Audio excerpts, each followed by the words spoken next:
Hello, and welcome to show number 2311 of Eyes on Success, a weekly program covering a wide variety of topics of interest to people with vision loss.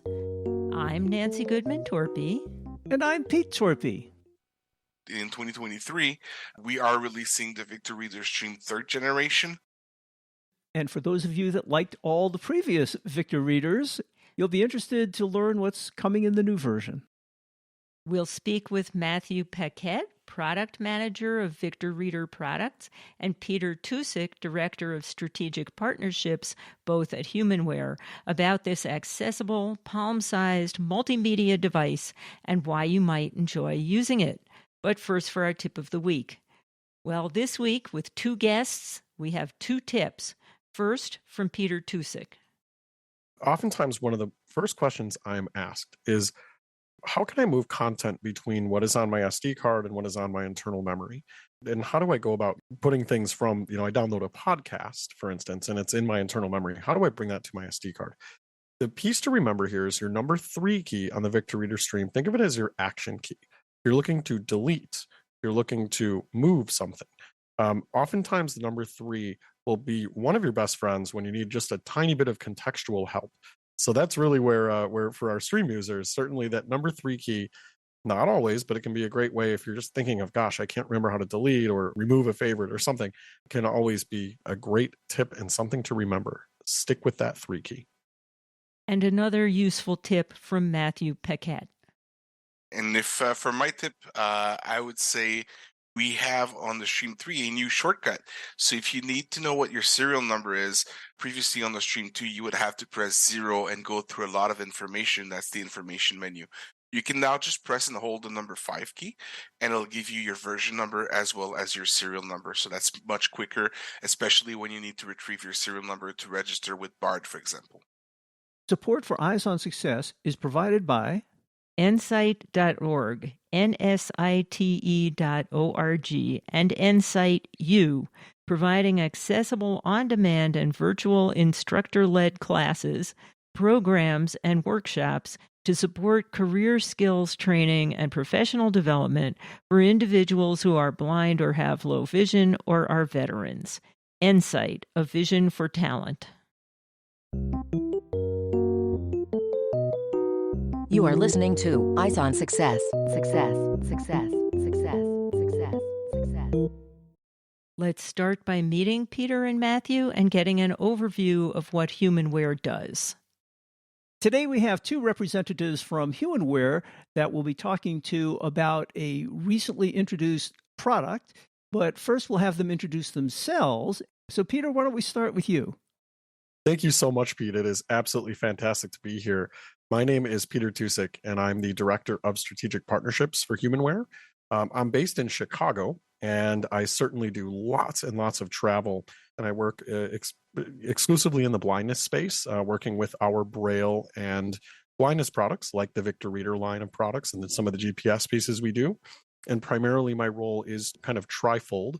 It is to work in education, manage our team of product specialists, and then also work closely with product management like Matt, and also working with our key partners, be it blindness organizations or government entities in various parts of the world. So kind of a tripartite piece to the puzzle that is me. And we also have Mathieu with us. Maybe you can introduce yourself and tell us what you do, Mathieu. Yeah, for sure. So thank you so much for having us on today. My name is Mathieu Paquette. I'm actually from Quebec. So if you hear a tinge of an accent in my voice, that's because French is my main language and English is my second language. But yeah, I am the product manager here at Humanware for all of our audio assistant products. So that's the Victor Reader Stream, the Victor Reader Trek Stratus product line, as well as the GPS products, such as the Stellar Trek that we launched recently. Most of our listeners and most of your customers have visual impairments. Does either of you? So I am totally blind. I've been a Braille reader since I was about 3 years old. I do have light perception, but I'm a cane user, and I am both, a user of these products myself, in addition to many others, and certainly also work with a wide variety of end users just in my travels. And Mathieu? As for myself, I am fully sighted. When I came on board at Humanware about 2 years ago, I was doing support on the low vision product line, which does require some vision. But yeah, I am fully sighted. Now, you both talked about audio products, Braille products. Can you give us a quick summary of the Humanware product line before we get into the details of your new product announcement? Our goal at Humanware, and we've been in this space this is our 35th year of existence. We produce products for all levels of vision loss. This will range from the refreshable Braille devices, whether they are Braille displays or sort of terminal devices that work with a screen reader on a computer, on a phone or tablet to allow refreshable Braille output. We also make standalone Braille tablets that will be fully certified tablets that have lots of standalone features, not requiring a screen reader or a computer, for Braille-centric applications, email, internet, word processing, and as well as being a very simple linear sort of interface. So we do lots of the refreshable Braille, the entire spectrum, various sizes of devices. And then we make products that are low vision devices, so near and distance magnification, a handheld product line, as well as fully connected devices that can do optical character recognition, various reading modes, and have full connectivity out into the digital app space. And then thirdly, we do have the talking product line, which is our auditory product. So the Victor Reader line, the GPS or Trek line, Trekker or Trek line. And so we really want to make products for not only all levels of vision loss, but for all ages of user. So when we build products, we're doing that for users who may range from 3 years old or 4 years old, all the way up to over 100 years old as well. So we try to really fit that mold and provide products for all levels of vision loss. And we know that our users are going to be all different ages as well as cognitive abilities as well. Well, that's great because people have all different uses for these products and varying degrees of vision limitations. Yeah, for sure. And on top of that, there's also the fact that it is very different from user to user, from person to person, when you go from someone who was blind when they were born versus someone who had their sight for most of their lives and then they lost it later in life. And we are designing our products to fit both those type of people. Support for Eyes on Success is made possible in part by our corporate partners. Find out more about partnership opportunities by sending an email to hosts@eyesonsuccess.net. This week's focus topic is the Victor Reader Stream 3 portable multimedia device recently released by Humanware. Well, today we wanted to speak specifically about a new product that you recently announced. You've been making the Victor Reader line of products for a very long time, but now you have a new addition to that line. Do you want to tell us a little bit about what the Victor Reader products do? And then we can talk in more detail about the newest product? Yeah, for sure. So the Victor Reader Stream, the first generation came in the late 2000s. So I'm going to say 2007 or 2008, which was the very first generation of Victor Reader products. So basically they came out as a book reader. For those of you who wonder why it's called Victor, it's named after Victor Hugo, the famous author. Oh, I never knew that. And there you go. So it's a fun little tidbit. This product came out. It was just book reading, text files, and basic stuff. In 2013, so about 10 years ago, in March of 2013, we released the Victor Reader Stream second generation, or the 2, which brought on internet capabilities. So we added Wi-Fi, and that allowed us to expand book reading, but also add podcasts and internet radio. So now not only could you download your books on your computer and put them on the stream, but you could also download them directly onto the device and access internet radio stations, access podcasts, and so on. And now, 10 years later, in 2023, we are releasing the Victor Reader Stream third generation, which will be an improvement over the Victor Reader Stream 2. We've obviously made some changes, but we kept it very, very similar to the Stream 2, so that one of our main objectives was that someone who had a Stream 2 would be able to pick up a Stream 3 and use it right away without any kind of having to learn a lot of new stuff and everything. Is the human interface pretty much the same as it used to be with the physical buttons, or have you changed the interface? We conducted lots of user research, and there were many of your listeners will have filled out and participated in some of the surveys we sent out. And what we overwhelmingly heard was we do not want Humanware to reinvent the wheel. We want Humanware to give us the Victor Reader stream we know and love, but modernized. We want modernized hardware. Everyone wants the technology today to be smaller or thinner. Certainly have done that, but modern hardware. And we can get into some of those very nitty gritty details. But as far as the footprint goes, Nancy, it's a fantastic question because it is exactly the same as far as the button locations and layout as a Victor Reader Stream 2nd Gen. The only real physical difference is going to be on a couple of the port locations and then also on a cover that has been added over the SD card slot. But the functionality, for all intents and purposes, the physical button layout is going to be identical. Which is great because one of the things that Victor Reader Stream is known for is having buttons that are really easy to deal with without vision because they're different shapes and sizes and stuff. Yeah, and we've actually added a little bit of a texture on the 2, 4, 6, and 8 in the form of little ridges. So on the 2, it's on the top, on the 4, it's on the left side, on the 6, it's on the right side, and the 8, the bottom. And this way, when you place your fingers on the keys, you can more easily see which keys you're on. There's also the 2 little raised dots on the number 5 that we had also on the Stream 2. So let's talk about some of the new enhancements that prompted you to make a new version of the Victor Reader Stream. Yeah, for sure. So I think one of the biggest thing that came out of that survey we put out about 2 years ago was Bluetooth. So people wanted to have Bluetooth on the device. And obviously, when we made the Stream 2 about 10 years ago, Bluetooth was a technology that was available, but it wasn't as affordable. It wasn't as common as it is today. So it would have been very expensive to put it on back then in that design. We're in 2023, and nowadays, you can almost find headphones, Bluetooth headphones in cereal boxes. So, I mean, they've gotten quite cheap. And so we've added Bluetooth to the device as the main big thing, but we've also made a lot of improvement on the button side. For example, the buttons are now rubbery, so the texture of the button is much better. It allows for better grip. It's a better feeling for the fingers. The small improvements we made, like the little flap that goes over the SD card, as Peter mentioned, will allow for dust protection as well as prevent accidental ejection of the SD card. And then, we've made some changes. It's a more modern, faster Wi-Fi chip.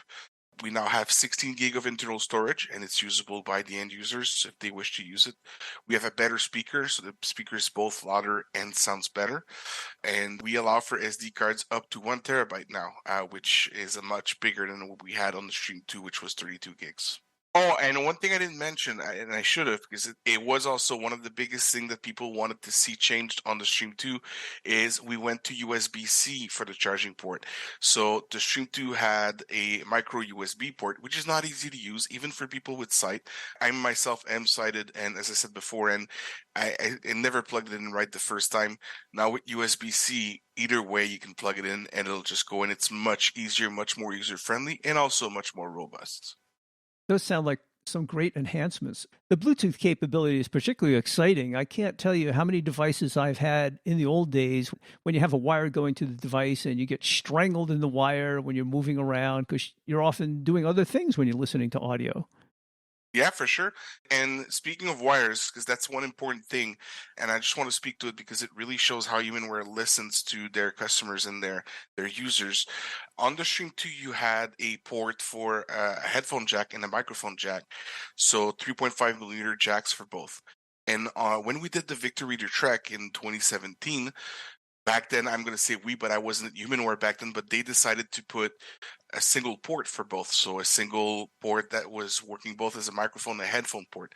And we got a lot of negative feedback from the community saying that they would rather keep both separate, mainly because of the fact that having a separate microphone jack allows for stereo input. And on the Stream 3, people will be pleased to know that not only do we still have those ports, but they are now separate again. So you will have a headphone jack and a microphone jack. Tell us a little bit about the size of the device. So if you're familiar with the Victor Reader Stream 2, I would say it's exactly the same size. It's a little bit lighter, so it's a little bit smaller than a small cell phone.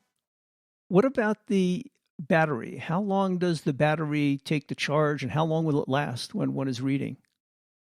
So in terms of the battery, the Stream 2 had a user removable battery. The Stream 3 has an internal battery. So like most modern devices, it is no longer a user replaceable battery.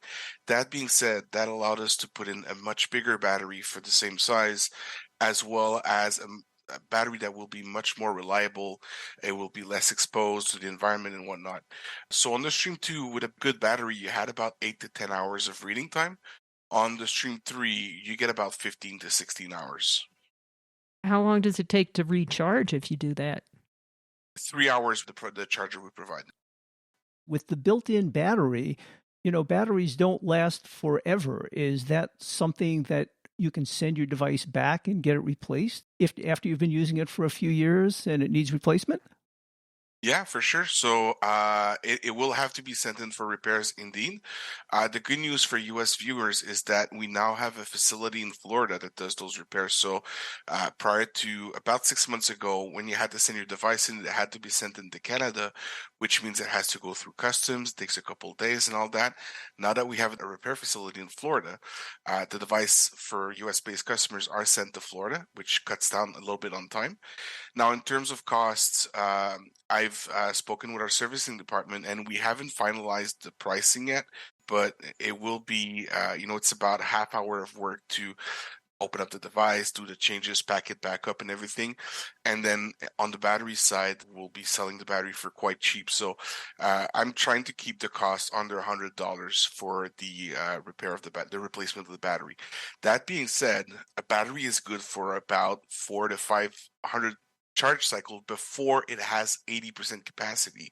That means that before you really need to replace it, you'll be able to charge it close to 1,000 times. And provided that it's about 15 hours of listening time, that amounts to several years. So we're not expecting people to have to replace their batteries for at least 5 or 6 years before they need to be replacing it. And by then, there'll probably be a new model. Well, hopefully, yeah. So it took 10 years to come out between the Stream 2 and the Stream 3. And honestly, it's a little bit too long to my liking. I would like to have a new Stream, let's say around or a little bit before 2030, so in 7 years. And I guess with the wireless capabilities, that enables another great set of features, which you sort of brushed over, but maybe you can describe in more detail. So as far as the wireless side of things, and we do see the Stream as being an audio consumption sort of device. In addition to having things on an SD card or recording notes and storing them locally or moving books onto the device from your computer, we certainly know that in today's world, a lot is done over Wi-Fi.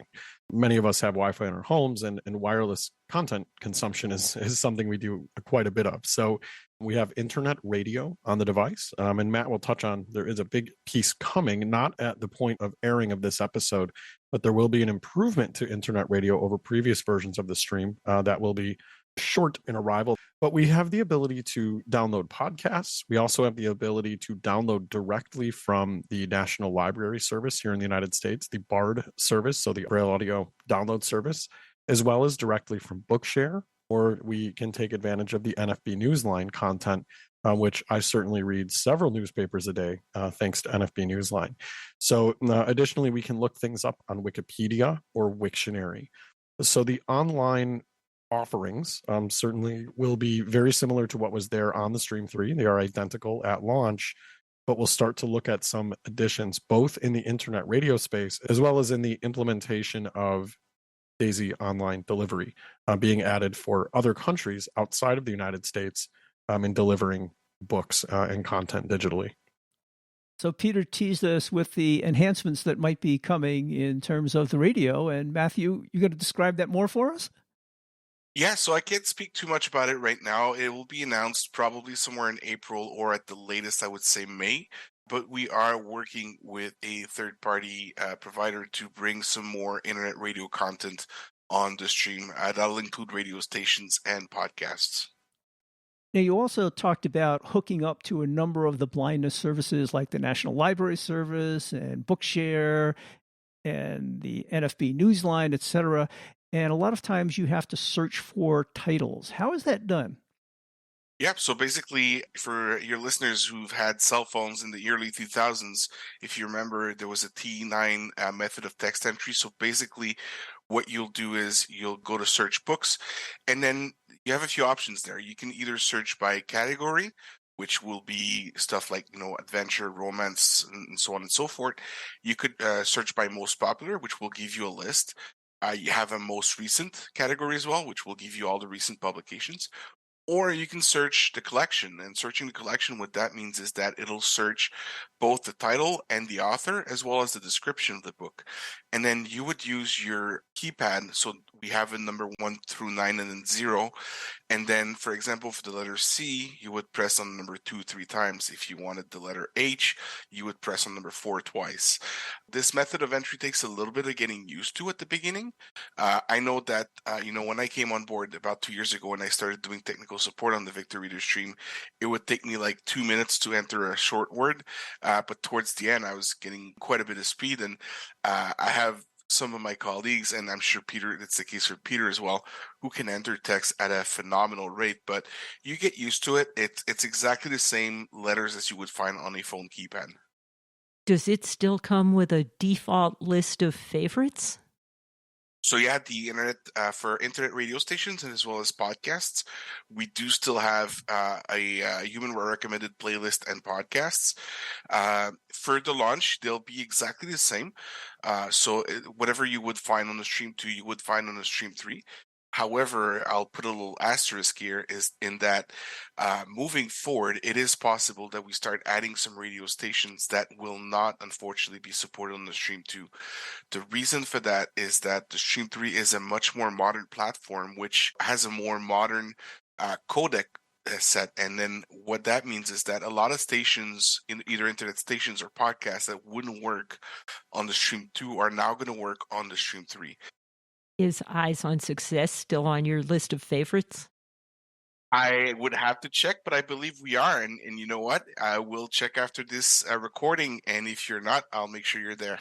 It's on. It's on. I'm an avid listener, so I can't wait to hear myself and show everybody that I am back on Eyes on Success. And it certainly is on our Humanware suggested playlist for the English podcasts.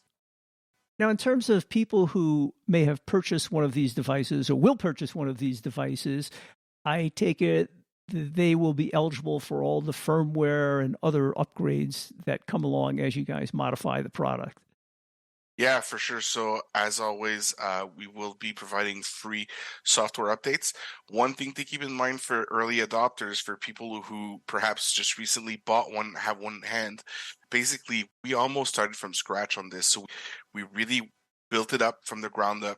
So for sure, if you have, we're in early March as you're listening to this, and if you have one in your hands, it is possible that there's a couple of bugs, there's a couple of wrinkles here and there, but we will be putting out updates quite frequently in the beginning. And then after that, once we've launched and smoothed out everything and we're feature complete and we're good, then I'm aiming to have at least 1 or 2 releases a year with new features, quality of life improvements, and so on and so forth. And that's obviously free of charge for existing users.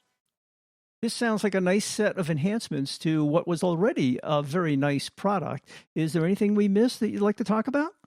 There's one piece that's pretty important.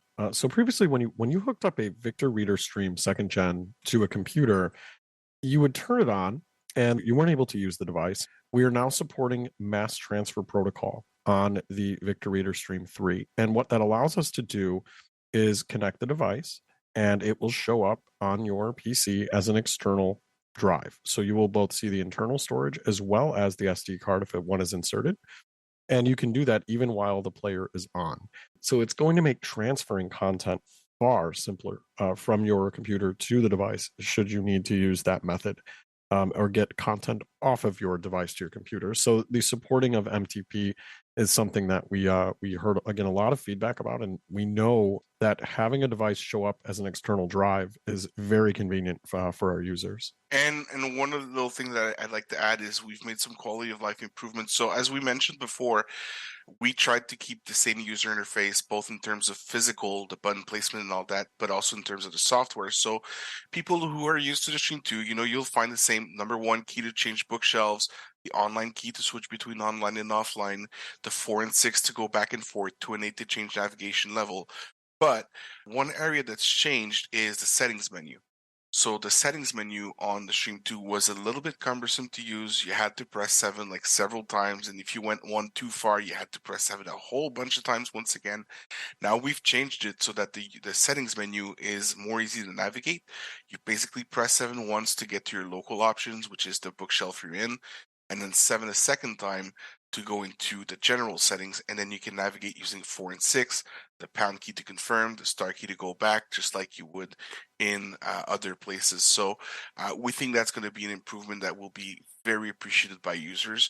And we've also added the voices directly onto the device, so you can now go into your settings menu and switch voices to your liking.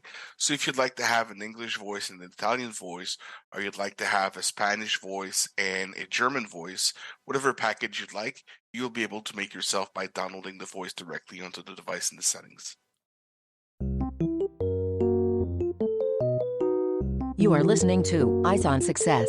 Success, success, success, success, success.